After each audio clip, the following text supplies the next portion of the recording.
Hi, I'm Danger Dan Jers, the host and GM of the D&D Real Play podcast, D&D Dark. Join us on Wednesdays for an absurd, over-the-top comedy horror adventure, starring some of history's most infamous monsters. I'm Ben Magnet. I play Mary Frankenstein, our barbarian. I am Daniel Cruz. I am playing Imhotep the Mummy, our cleric. I'm Jordan, and I play Larry Talbot, a lycanthropic warlock. I am Grayson, playing Jet Griffin, the Invisible Man, the party's rogue. I am Aaron. I play the Phantom of the Opera, our bard. For more information, go to dndarkpodcast.com and listen to us anywhere you find podcasts.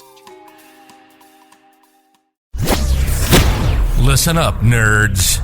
We're doing pen and paper stuff. The Paladins of Podcast are back. And rolling the dice on new content, upgrades to nothing, and a few missing pages from the rule books.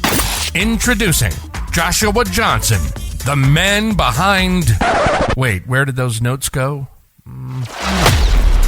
Follow Rob and Josh as they navigate the Outer Planes and anywhere in between on the Epic Table Games audio show. Yeah. What's up, everybody? Welcome back to another episode of the Epic Table Games audio show with your Paladins of Podcast, Rob and Josh. Hey, Josh. Hey Rob, once again, starting the audio show, I have slowly become sick again. My only goal is that the listeners have to hear me lightly stuffed up every other show. Currently, we are on task and on par for that. You know, I swear to God, last time you were a little sick, I came down with something and felt like crap a week later. So, if you continue this trend, I am totally going to go remote. Well, since I spit in your water last week, I might have been partially sick then. So then, once I'm done being sick, you will follow up by being sick. I learned by always making sure my drinks have a cap as a limited club. Well, you know, it could still work out. All right, I just want you to drink my spit. Is that so wrong? Is that not okay? That's really gross. I don't even like to be touched. All right, so back to the D&D audio show. So, when I came in today, you were still set up from your previous game. Correct. And you had your DM screen up, and one of my thoughts was, hey, what do you do at note-taking? Okay. So my approach is I like a bear skeleton approach to DM notes. Of course, I'm a person who goes, the more you prepare, typically, the better the game turns out. Not in every scenario, but in most. Please prepare more than less. That is my general approach. I struggle to take notes, mostly due to my ADHD. So what I do is I prepare my bare bone notes that I keep in mind, and I will put those up and read them as talking points as part of my game. So that's how I personally like to handle it as a DM, at least.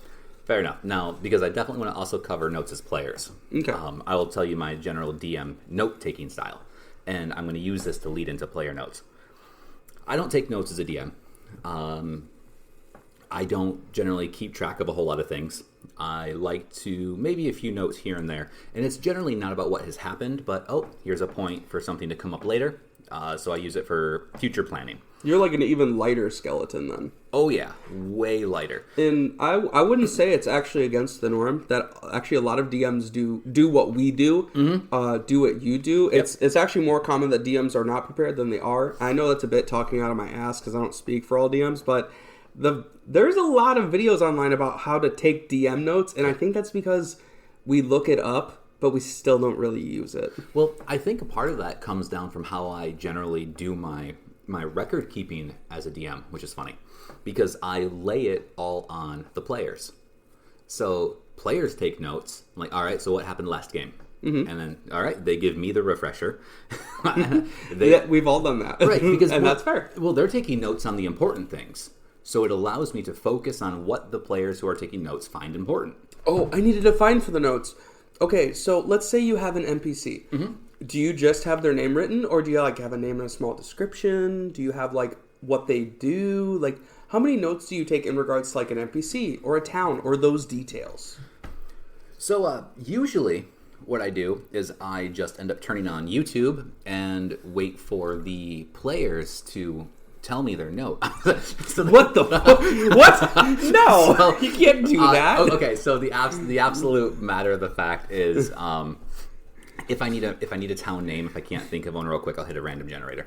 Okay, fair enough. If I don't know a town makeup, I will, depending on how the party is doing, I will just throw something together. Okay. I will say that some of these topics actually lead a little bit into world building because you kind of need to know what political systems you are having. Yeah. You don't always have kings, queens, barons, etc. Sometimes you have democracies. Sometimes you have capitalist countries. Sometimes you have autocracies. I just said that wrong. Bureaucracies, etc. You can have Congress like the Greek and Romans did. Corrupt capitalist conglomerates from all over the world. Absolutely. But that's in the fantasy settings, right? but what I'll generally do is I'll give a very sparse description. Whatever my players write down will be what it sticks as. And I ask them to write down town names or NPC names that I give them, because if I don't remember them, they're going to change every time. I will, because I'm a DM who pulls down the veil. Mm-hmm. I know some people don't think it's great, but it's what I do. I will go, I hope you're writing this down, because I'm not, or I have not right now. I might have their name down, but if I tell you something about them and I forget, please refer to your notes and feel free to correct me. Because it's me covering my ass a little bit, but it's also actually putting a little power into your players' hands, because they might remember something that you didn't, and they're like, this person said that they can do this. And I go, they did say that, and that's what they can do. And I give them back that power. Absolutely. Very fun. I like that. The only time that I don't generally ask people to take down notes is when I have specific NPCs that are story driven. And I don't mean like one-offs. I mean repeating. Oh, like a villain. Not even like a villain. Merchant. Sometimes it's a merchant. And the biggest one is political figures. Sometimes political figures for me. Traveling entertainers. Really? Like one of my games included a character. He was a gnome performer. He owned a circus. His name was Mr. Taproot. And he was very cabaret, very flamboyant, very memorable. In fact, I think one of his taglines he told everybody was hips and tits. Okay. I like that. That's fun. Yeah, and he showed up quite a bit. And I shit you not, actually, Mr. Taproot ended up being a patron saint of neutrality. So you mean like just as an aspect, like if you encounter his character, he is like true neutral, you just said? Yeah, his character was true neutral. Okay. And in the game itself, I actually simplified religion, and it was no longer individual deities. It was essentially three: evil, good, and neutral. Yeah, that's actually a good approach. I don't like it when games are overloaded with deities. I look historically in the difference between monotheistical religions and multi-gods. Both have great places, and I think some of them in history overdo it. Like, we don't need a god for the grass growing and the god for the petal on the flower. Like, the god of gardening is simplified for our fantasy settings.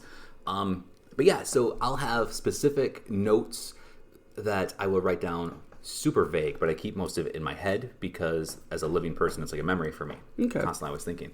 I do rely heavily on my players to take notes to refresh the party and me.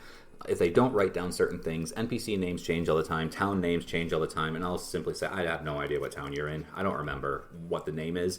And ultimately, it's not really important. You might come back every now and then, but overall, this is just a blip on the map to the overall story. Now, to offer some devil's advocate, because while me and you are, ironically, I argue with you, or I'll be against you on like certain style things we do, in this regard, we're actually incredibly similar. So on this one, I'll play some devil's advocate. Let's say, let's pretend that there is an objective way to run D&D, which of course there isn't, and you're a dumbass if you actually think that. Don't say that, because everybody runs it differently. Thank you. So let's pretend we live in the world where like solidly preparing stuff, which is a scale of gray, so we're already entering weird platitudes. That being more prepared is better. So I am a DM. I have decided to spend a few hours out of my week preparing. if my players are in such a town, I came up with it on the spot, but now they're in this town, they might be here a while, it's time for me to start loading up town. So I'll come up, I'll prepare a few shops, a couple NPCs who run the shops, and like maybe a plot hook or two within the town. Do you think it's more reasonable that a person prepare in such a way that the players can engage more easily and gain more consistency versus randomness and potential chaos of not being prepared? Which approach do you prefer? We're really looking at the two sides of the same coin here. I like the preparedness as a player because I'm like, all right, we don't have to sit around and just wait for somebody to make some shit up. Yeah. That makes sense. But at the same time, it feels restrictive because now we only have what's prepared. Yes. And if we try to go off of what's prepared, do we end up causing a delay or a thought process interruption? Or do we essentially throw a kink in the plan? And what I have found as a DM versus other DMs, when I watch DMs, when I read DMs, when I see people ask questions, what I find is they will say things like, help, I need a magic shop and the things that are stocked in it. I'm like, well, that's incredibly restrictive. I'm like, depending on a town size, I will generally say that they have this much stuff in a magic shop. They only have this kind of stuff in a magic shop. If there's even one. If there is one. And then I don't even think, I'm like, you know what, whatever's in, I'll use a big town, for example. I will use a metropolis. Multiple different magic shops. Whatever's in the book is in the book. It's at a markup. You know, it doesn't matter where you go. You're going to find essentially what you want. Small little village probably doesn't have one. Medium-sized town, maybe one minor magic only. Generally sticks to potions, maybe one. They got their hands on it through some sort of trade deal. Right. So, and for that, might just roll it out. You know, hey, I have this list here. I'll roll what you got. Not a big deal. And the reason I do that for my games is complete simplicity. I generally tend to stick with a fantasy setting where what my players expect are ease of access to the entire setting. Yeah. So what's really funny here is that I actually have one general magic shop. Correction, one general store. I say general store because it has everything. If it's in the book as purchasable, this place has it. And I call it Walmart. It's just like Walmart. Yeah. Just like Walmart. And I set it up like Walmart, by the way, with aisles and cashiers. It's just a general shop. You want, if it's in the book, if it's in any book, it's at Walmart. Yeah. See, I like that. Me personally, I've played too much Skyrim that it infected my mind. So a lot of towns, I'll have like a kind of Skyrim approach. You'll always have a blacksmith because no matter what, every town, every village needs a blacksmith. Yeah. And even in small hamlets, it may not be a blacksmith. It's the town dude who learned from his uncle who passed away, and he barely knows what he's doing. But please, in every place, put a blacksmith. And then you decide their quality. That can actually add a lot of flavor. For me, I will add touches to certain stores without going too over the top. My favorite one is the Broken Barrel, where the gimmick was almost kind of, it's like a very common general store, but more importantly, its gimmick was when you go to buy an item, you would roll a d6. If you rolled a 6, your item was actually sold for half of the normal book's price because there's like a bunch of broken barrels around the room, and basically it's just they're overstocked, and if it's in a barrel, they just want to sell it and get it out. I like that. Yeah, I like that. It was like a fun little gimmick that worked out really well, and it was an excuse that this is why you can find whatever you're looking for. Right. And see, I like that. And I like it when we make it easy for our players. I find a lot of times people don't like to make things super easy for their players, and I also see a lot of complaints on this. I know this is different from notes, but we can definitely be able to cycle this back. People complain all the time. They say, help, I gave my party too much magic. I overpowered my party. And my immediate thought is you cannot do that. I don't mean you can't give them too much stuff. I mean, you cannot in any possible way overpower your party. In reality, the real message you're sending is you made it so it's harder to balance the game, and you're not actually considering your options, or you're scared to expand your options. I would say in general, people are scared to expand their options. Yes. Because what they look at, and this I think it comes down to, there are so many different ways to, I'll use the word balance because you have to balance that. And it comes down to people look at the idea of character player levels versus essentially challenge ratings. Yeah. Because we still use the challenge rating system. Which is bad. It's bad. It's a rule of thumb. It's not bad. It's only bad if you don't understand it. I think it's terrible. Well, how do you think it works? So the challenge rating system is based off of a mixture of different things. The amount of times a creature can attack, the amount of damage it applies per attack. Abilities are a little bit less considered unless there's something like a breath weapon, because that's an AoE, usually with a large amount of damage. So the biggest thing I consider is like a dragon. It has the ability to fly, ups the CR rating. It can move fast, ups the CR rating. Breathes, has a breath attack, ups the CR rating, and has multi-attack, ups the CR rating. That's why a lot of dragons have a higher CR rating for a party level. Okay. Scale it down. One enemy, one player. Mm-hmm. Okay? Now, when you look at an entire party, you have to think of average party level. So we're just going to say level 5 players, average party level is 5. It's a great level, too. Yep. So you're like, man, if I put one CR5 against this, it's going to be a wash. But when you read the books, it sounds like that's what you're supposed to do. And that is wrong. Right. And this is where the confusion comes into play. When you look at CRs in party level, scale it down to one member. All right. Let's say that one player is level 5. That one level 5 CR5, that one CR5 should be considered moderate difficulty, not because of anything other than it's based on essentially a slugfest. That you two are going to be standing face to face at 5 foot squares, and you are going to be doing nothing but trading attacks. Right now, you're nailing it right on the head. And that is what CR is.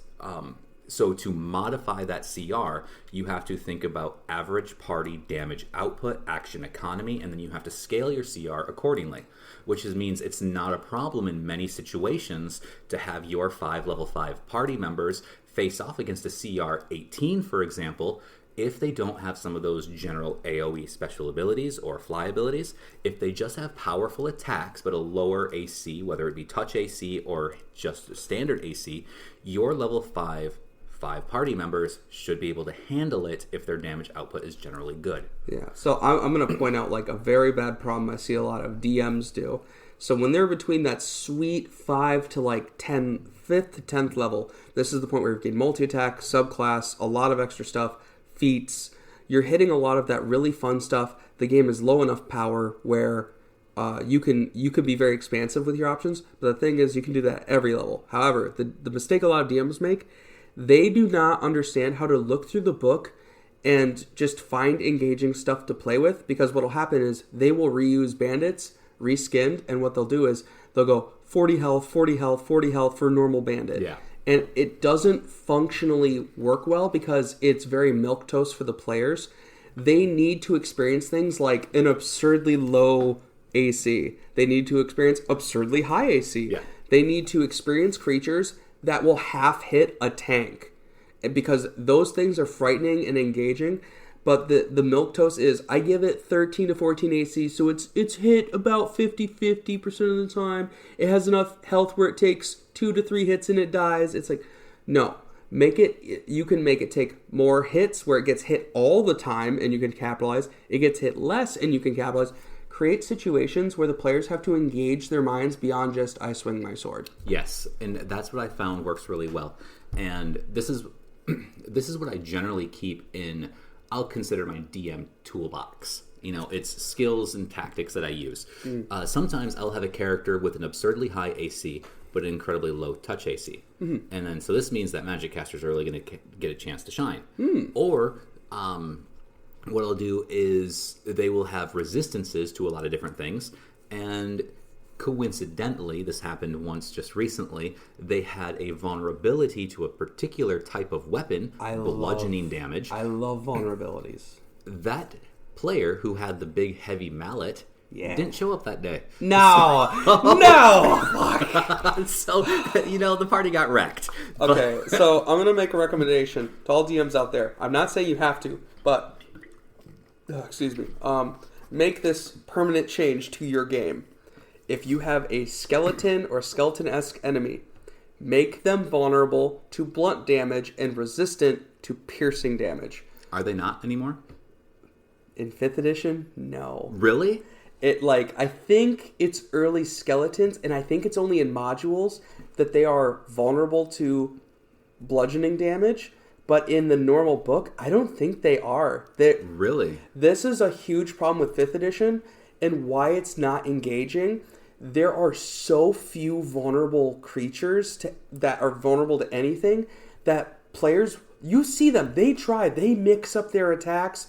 They're going through multiple spells trying to find weaknesses. There are even abilities out there that let you detect weaknesses. They're just not there. And it's so boring. Most hilarious example is Frost Giants. Everyone's like, Frost Giant, the most heat it can tolerate is the blood of its kill. It's badass, it's lore cool. And you know what they're not weak to? Fire. And you're like, what? Wow. And it's a letdown. But you put that fire vulnerability in, do not be a coward. Go for it. Let your players trash that thing. Right. It's so good. That's crazy. See, everybody knows that I grew up with earlier versions of D&D. So things like skeletons used to have, you're still familiar with damage reduction. That's still a part of it. So they would have something like DR2 bludgeoning. So which means that anything that wasn't bludgeoning had 2 points of damage shaved right off the top. Oh, anything? Right. Oh. Well, minus magic. Magic doesn't really... Yeah. But, so DR2 bludgeoning. So if it wasn't bludgeoning, instantly 2 points gone. Huh, I'm actually really into that. I like that. So, and bludgeoning was the only thing that went all the way through. I was like, damn. I thought it's standard. Like, that's how I think of it. That's how I generally run it. And what you just said, it makes sense. I think this shows where DMs really got on board with 5th edition because it was streamlined. But if you hear... like, God, I have to house rule all this shit. You're just essentially bringing back all the rules they got rid of. Exactly. It's like, I call it Pathfinder 3.5 syndrome, where we're all trying to find that grayscale of putting back in stuff from 3.5, but in reality, you're just creating Pathfinder slowly. Right, which is funny, which is part of the reason why I've never given up Pathfinder. You know what's funny, too, is you're going to love this punny transition, by the way. I think in this case... Wizards of the Coast could have really benefited from taking notes. Oh my god. So I mentioned earlier that before we started our show, actually after, because I also wanted to talk about taking notes as players. Yeah. I know that I'm generally a permanent DM. You're generally the forever DM. Yeah, so this is an important topic to talk about. So I think for the audio listeners, you can listen to our perspective as DMs, because we are not the same as players. We do not get to play all the time. Nope. This is not a huge experience for us. So I want to be clear. I struggle very hard to take notes as a player because I am so, it's sad, but I'm so desperate to be a player when I'm at the table that I just want to be engaged as comfortable as possible, relaxed as possible. And I don't want to take notes, even though I actually know it's kind of good for me. I luck out because the DM I have, he actually works really hard to prepare notes, and he creates consistent, flowing story narrative that makes the notes worth it. Nice. So I'm actually the abusive party in this case. That's okay. That's okay. Because as a player, when I get the opportunity to play, depending on my character, I will take notes or not. Mm-hmm. If I'm playing the big, dumb barbarian who doesn't really give a crap, I won't take notes. Yeah, you didn't even touch your pencil when you were at my table. I was like, that's fine. A few times I did, though. And this is where it's going to lead into my, depending on the character. I take notes as though my character is taking notes because, A, if it's relevant to my character, definitely want to remember it. Yes. But if I do things of interest, note, or character traits, character personality, I'll take notes as characters. Like I know that my Goliath in your game generally would call people by slightly different names. Yep. You know, like, hey, my name is Toburn. No, Yeah. that's what I called him, Toburn. Yeah, it was Toblin. Yeah, Toblin was... You called him Toburn, and I looked at you and I was like, oh, you fuck. I was like, he's bothered by it, but he's not that bothered by it. And I was like, okay, let it go, but keep it in mind. Right, so in my notes, I actually kept him as Toburn. See, that's real good.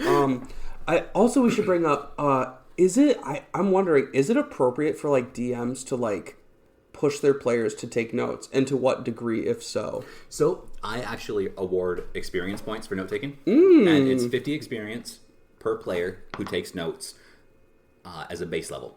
Okay. If they take incredibly detailed notes, that'll go up. So I will reward up to 300 different experience points per player, depending on how detailed their notes are. Yeah, I like that, but then we lead into the conversation of like leveling, letting players hit levels at different times. But that I don't want to have that conversation right now. No, it's simply you're rewarding players for doing a cool thing, and that's a good thing. Yeah. I don't want to have like a negative conversation about that. It's not bad, and truthfully, I mean, when you look at the idea of, you're right. I mean, am I going to offset somebody who doesn't take notes and somebody who gets 300 experience every time? No, I always make sure that they have enough experience to level equally enough. And I've actually changed how I do my leveling anyhow. Yeah. So experience points I actually use for something different now. I actually like being a debate fetishist. I love experience points. I will argue that XP is way cooler than milestone, but it's so unhealthy towards the game that I can't keep doing it. Because I found that the two approaches are, A, you do it the real appropriate way, which is you award the players based on their engagement, how they're playing, and how they do as a group. Yeah. Or B, where you're just doing milestone with extra steps and making it pointless. So I think this is actually a fun topic to talk about while we have some time, because it really plays into two different things I'm interested in. We've talked about the milestone leveling briefly, you and I, and we've also talked about the experience, especially just right here. I like dishing out experience because it makes players feel awesome, but it rewards killing everything. Yeah. I like to hand out experience because players are taking notes or role-playing really damn well. See, and that it's so good because you are creating a method for players to be engaged who may not be necessarily entitled to do so. And the thing is there really isn't a whole lot of negative drawbacks. The only negative drawbacks are like players who quote-unquote lose out by not engaging with it. It's such a weird aspect. It's so good, but you have to like do it always in good faith, and it's not easy to do that, especially if you have players who don't want to engage. Right, which is why I tend to just level up my players every 3 to 4 games. So I mean, it's like I like it. I generally go more of a story method than a milestone method. Yeah. And people who think of milestone methods, what they envision is they say, you know what, it's like a book chapter. Every time we get to another book chapter, we're going to level up. Yep, that's my game right now. A lot of times they don't follow that same methodology. Like, they don't know what big event is going to push them to the next level. And it gets difficult. So I'm like, you know what? You guys are going to level up every 4 sessions.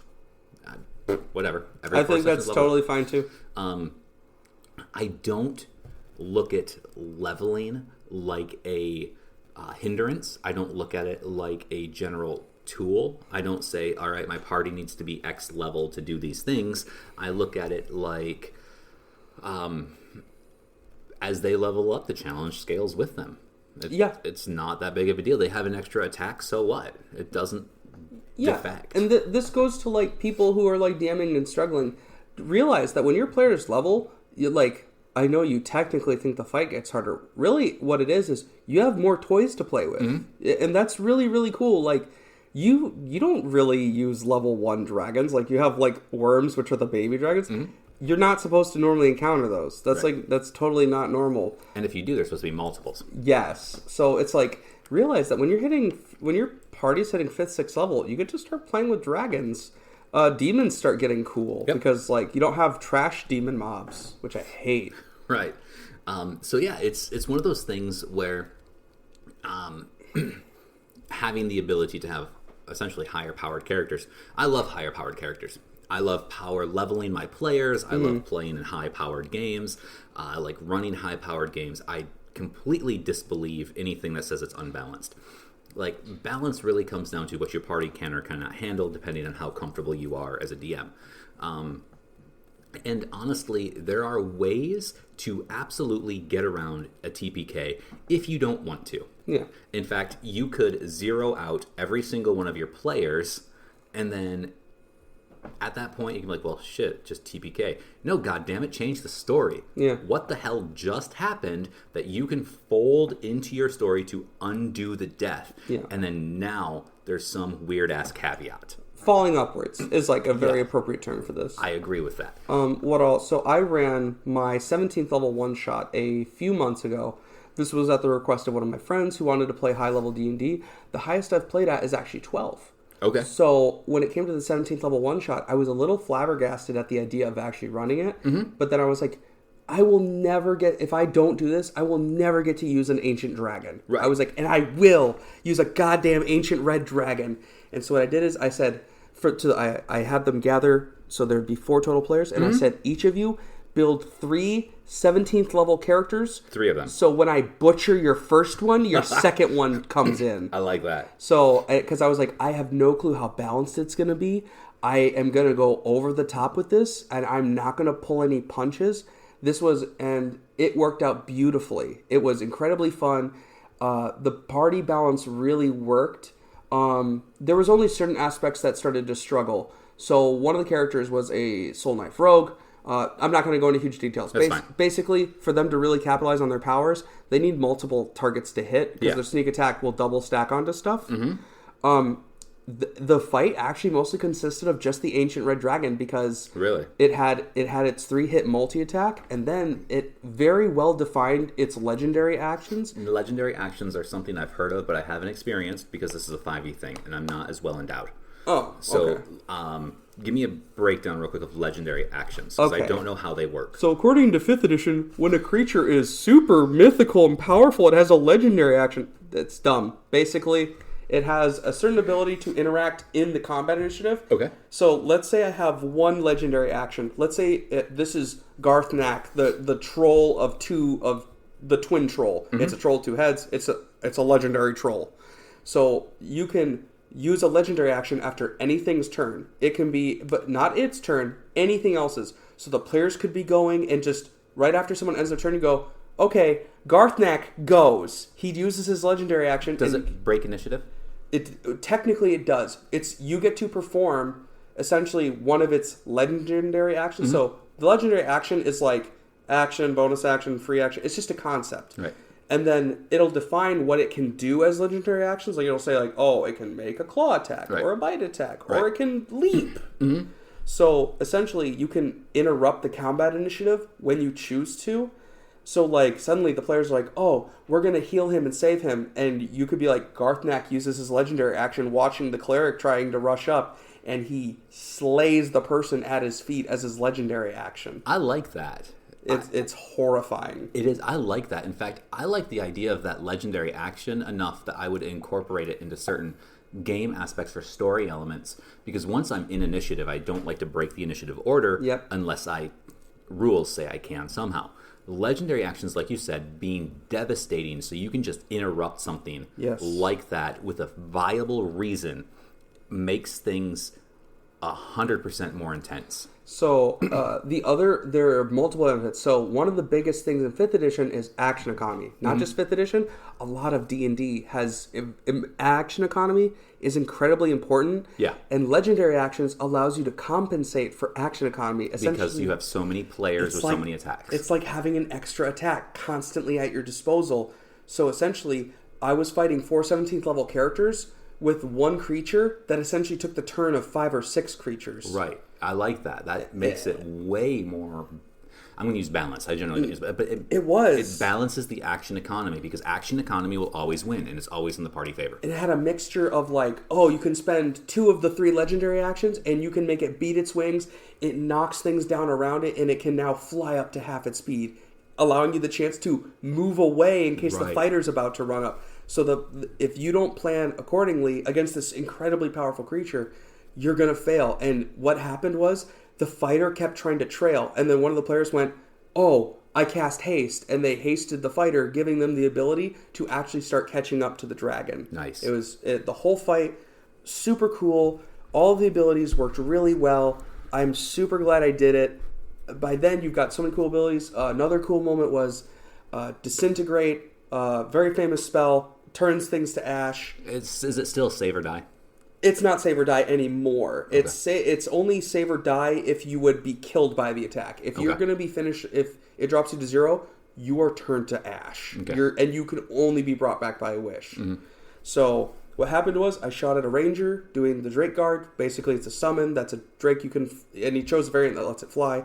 So I was shooting at him, and he goes, oh, okay, what's the save? And he rolled, and I was like, well, it's actually shooting your Drake. And he's like, oh, okay. So he went with the Drake stats. and I was reading Disintegrate, and it says it automatically destroys summons.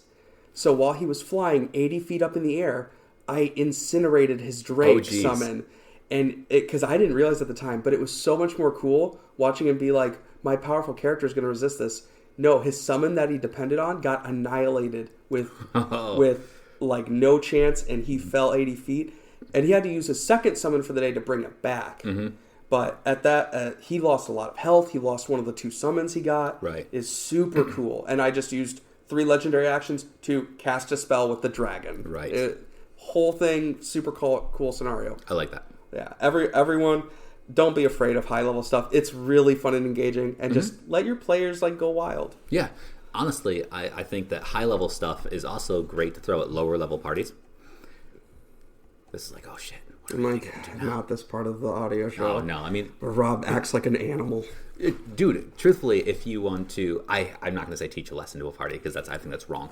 But if you want to show your party that their odds of survival for what they're doing are nearly insurmountable, or how deep this shit really goes, absolutely fine to throw a lower level party against a higher level villain, just to kind of put them in their place and then toy with them. And see, put them in their place. People will hear that and like go, Rob's an evil guy. Okay, that's not what he means. He doesn't mean like, oh yeah, kill one of them for the lulz. No, that's not what it means. Essentially, your hero is going on a quest or adventure. Most of these quests or adventures detail messing up some bad guy's plans. Yep. And you are an annoyance to him. And he doesn't need to kill you. I mean, he could, but most of my bad guys aren't just like, yeah, let's just go kill them. Usually it's beneath them because they're too busy doing other bad guy stuff. Yeah. But if you interrupt enough, they might try to drop by, dissuade you, that's actually super cool. I love that. And then they just bounce. But like, you're not dead. Count yourself lucky that I just saved your ass instead of killed you. Yeah. And then they bounce. I've actually done it so many times that to one specific party they were very disheartened, and I had to do it. I didn't have to do it. I chose to do it because the party members were not all consistently showing up, so they would leave with an event to lead into the next session. We'd be missing the player that was there for that specific story. So villain that he was supposed to really come out on top of ended up fleeing, and they did not include the villain for the rest of the. It was It was kind of messy, and eventually the game kind of ended. Primarily because that was when I was running with 9 different people. And I did that because I know schedules for everybody were rather inconsistent. So I could cycle in these players without a problem, run 9 people when they all showed up. But the problem started coming down when people started to not show up because life gets busy for everybody, all of my friends. And people not admitting that life gets busy. Yeah, and during the summer, I mean, you have extracurricular activities. You don't want to just sit down every Friday night all the time. Sometimes you got kids who are like, hey, let's go do stuff. Yeah. And at a certain age, life gets busy, and that's acceptable. Yeah. I like that. I use Dungeons and Dragons time as a time to unwind for the week, chill out, hang out with friends. Exactly the same. That's my relaxing time. So I schedule my life around my scheduled D&D. Not everybody does, and that's okay. I don't have anything against that. Yeah, that's not toxic DM behavior. That's toxic player behavior. Not a toxic player behavior. The toxic player behavior we talked about in the etiquette episode. It's when you just don't tell people you're not showing up. Yeah, that bothers me. I hate bad behavior, and sadly, it will always occur. You'll always run into players who engage with bad behavior at some point. And it's not anything against the particular player in general. It's just that's kind of where it follows. I like to have a heads up. Don't tell me 20 minutes before the game that you're not showing up, which I will say. And if one of my party that I'm a player in listens to the episode here, I'm sorry, because I totally spaced out last week that we were supposed to play. I'm playing an online game on Thursday nights. It starts at 9 o'clock, and I generally fall asleep by like 8:30. Oh my god! So what? You're a little groggy. I fell asleep, and now I'm buying a house and doing house stuff, and so I've missed most games. Like usually I'm free on Thursday nights. Now I got classes that are starting to pick up, and I'm like, shit! Like, and this is this. I feel so bad because this party, I joined their Dragon Age game, which was on a Saturday night a while ago, and I had to miss like the first 2 or 3 games because of life just getting in the way. And that's immediately, for the players there, that's like a horrible impression. Considering that it's happened to the same group 2 different times. Yeah. So they're so like bad. they're like this guy, another flaker, and they're like already on their last string the second you've shown up. Yeah, I know. Oh my gosh. And I feel so bad because I'm like, shit, dude. I don't want to ruin my reputation because they're all great guys.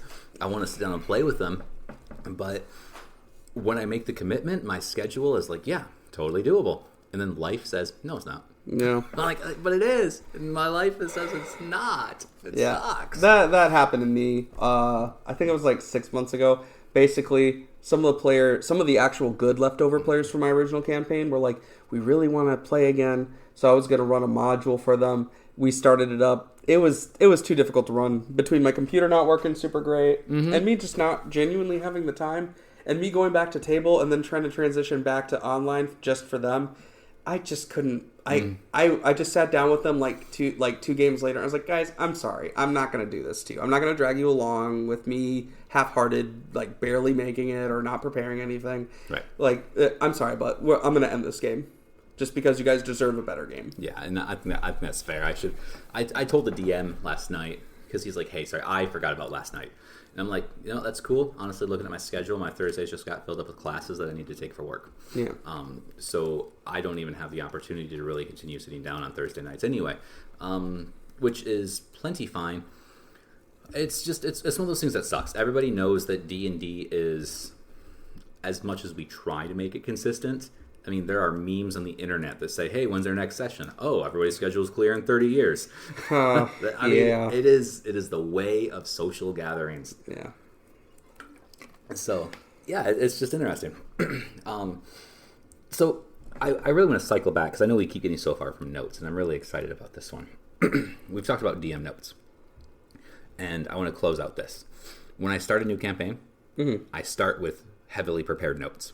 Yeah, reasonable. I will let you actually, if you don't mind reading after the episode's over, I'll let you read my session 1 notes. Absolutely. For one of my most recent games.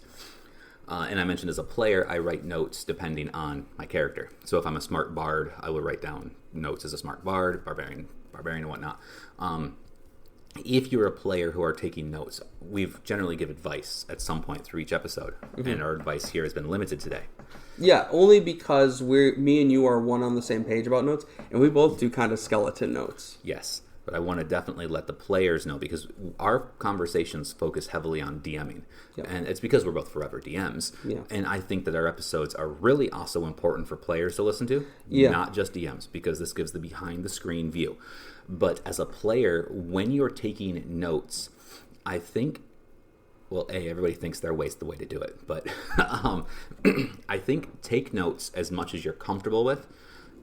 Try not to shorthand. Because guaranteed, if you're shorthanding certain things that are uncommon to you, you will not remember what that shorthand is next time you get together. I totally agree with you. As a caveat with that, take notes also as much as and be frank with your DM, as much as your DM is willing to put that work in. If your DM is like being kind of half-hearted about how they're preparing their sessions, like when it comes to, an overarching story, if they really haven't generated any kind of overarching story, what notes are you really taking? Because they're not creating a story based around that. Right. And, man, looking at the time, we have this really awesome, neat little few minutes left. Dude, like you just said, overarching story. If a DM does not develop an overarching story, I'm pretty sure you're just playing a life simulator. I actually do agree. You need to have something to work towards. Yep. Your players want to work towards some sort of end goal and see that things tie together a little bit. Right. And you know what else I've seen that's really popular right now? I haven't watched Stranger Things on Netflix yet at all. I'm interested in it, but I haven't. We talked about that briefly in a previous episode. But apparently Vecna is really popular in Stranger Things, and everybody's all about, hey, let's stat out Vecna, let's see what, can we make whatever happened in the show a go? I'm like, well, it's already been done. Vecna's not super unpopular. He's been around for a long time. Yeah. He's gaining popularity because of popular media, but to me, people are totally ripping off their inspiration from media. I'm okay with that. I'm mildly not okay with that. We know. We've talked about it. But what I want to say is, when you're pulling from that inspiration, take notes on the essence as a DM for your story to have that overall arc. And when you're taking notes as a player, take notes that make sense. So that way it doesn't matter what you're actually pulling reference from. When you combine them, it looks like a completely new story. Yeah. So that's the big thing. Take notes how you're comfortable with. Just don't shorthand. Remember your notes. Make them legible. Like if you scribble in chicken scratch, I'm sorry, bro. If you can't read your own notes... Or you don't even know what you're talking about. Equally embarrassing. Unless it's your character. Next time on the Epic Table Games audio show, we talk about killing your clones and why you do need to actually do that. So, cool thing is that in Pathfinder, first edition, there are what are called inevitables. And inevitables are your characters who are sent to kill your characters. So in reality, it's D&D, once again, copying life, of course. Fair enough. Art imitates life, and life imitates art. Guys, check us out on Facebook at Epic Table Games and online at epictablegames.com. Remember, we do have an announcement working with a local library doing a youth program for D&D coming in their fall school year, and I'm pretty sure this is released on Gen Con weekend, which we should be there. If it's before, hey, we'll have a special episode on that weekend. And don't forget to support your future hobbyists in the form of children. Creepy. Roll dice, fantastical life. Make way for the paladins. Make way for the paladins. Epic Table Games. Make way for the paladins. Make way for the paladins. Epic Table Games. Thank you for listening to the Epic Table Games audio show with the Paladins of Podcasts, Rob and Josh. Until next time, stay in touch on Facebook at Epic Table Games and online at epictablegames.com.